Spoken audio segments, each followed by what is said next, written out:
துறை வாரியாக புரட்சித் தலைவி அம்மா செய்த சாதனைகளை சொல்ல நேரம் போதாது, நாட்கள் போதாது. அந்த வகையில் அகிலம் போற்றும் நம் அன்னை விளையாட்டுத் துறையில் செய்த முக்கிய சாதனைகளில் சிலவற்றை இந்த செய்தி தொகுப்பில் பார்க்கலாம். சினிமா, எழுத்து, அரசியல் என பல துறைகளில் கோலோச்சிய புரட்சித் தலைவி அம்மா ஒரு விளையாட்டு பிரியர். தமிழகம் இன்று விளையாட்டுத் துறையில் முதன்மையாக விளங்குவதற்கு அடித்தளமிட்டவர் புரட்சித் தலைவி அம்மாதான். 1993 கார்ப்பரேஷன் பூங்கா இருந்த இடத்தில் நேரு ஸ்டேடியத்தை கட்டினார் புரட்சித் தலைவி அம்மா. நினைத்து பார்த்தால் பிரமிப்பாக இருக்கும். அன்றைய காலகட்டத்தில் 44 கோடி ரூபாய் மதிப்பிலான அந்த ஸ்டேடியம் வெறும் 234 நாட்களில் கட்டப்பட்டது.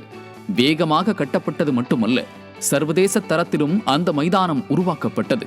சென்னையில் 1995 ஆண்டில் தெற்காசிய விளையாட்டுப் போட்டிகள் நடந்தது. இதற்கு முழு முதற் காரணம் புரட்சித் தலைவி அம்மா. சென்னையில் நடந்த பெரிய சர்வதேச அளவிலான முதல் போட்டியும் அதுதான். கடந்த 2013 synthetic track, football turf, flood light, warm up ground என மொத்தம் 33 கோடி ரூபாய் செலவில் நேரு மைதானம் புதுப்பிக்கப்பட்டது.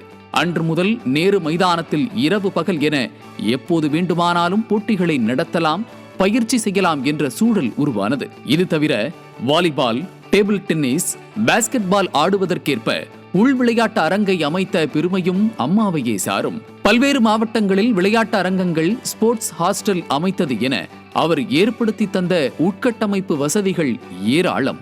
ஒலிம்பிக், ஆசிய விளையாட்டுப் போட்டிகள், காமன்வெல்த் போட்டிகளில் பதக்கம் வென்றவர்களுக்கான பரிசு தொகையை அதிகரித்தது புரட்சித் தலைவி அம்மாவின் பெருமை பேசும்.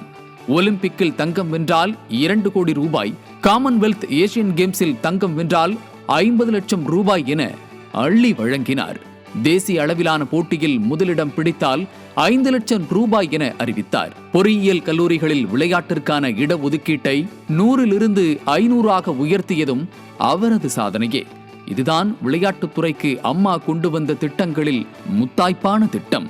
முதல்வர் கோப்பை போட்டிகள் முதலிடம் பிடித்தால் 1 லட்சம், குழு விளையாட்டு எனில் அணியில் உள்ள ஒவ்வொருவருக்கும் 1 லட்சம், மாவட்ட அளவில் வென்றவர்களுக்கும் ஆயிரக்கணக்கில் பரிசு என இந்தியாவில் வேறு எந்த மாநிலத்திலும் இந்த அளவு பரிசு கொடுத்ததில்லை. கல்வியில் தமிழகம் முதன்மையாக விளங்க பல்வேறு திட்டங்களை தீட்டிய புரட்சித் தலைவி கல்விக்கு நிகராக விளையாட்டிலும் தமிழகம் சிறந்து விளங்க அடித்தளமிட்டிருக்கிறார்.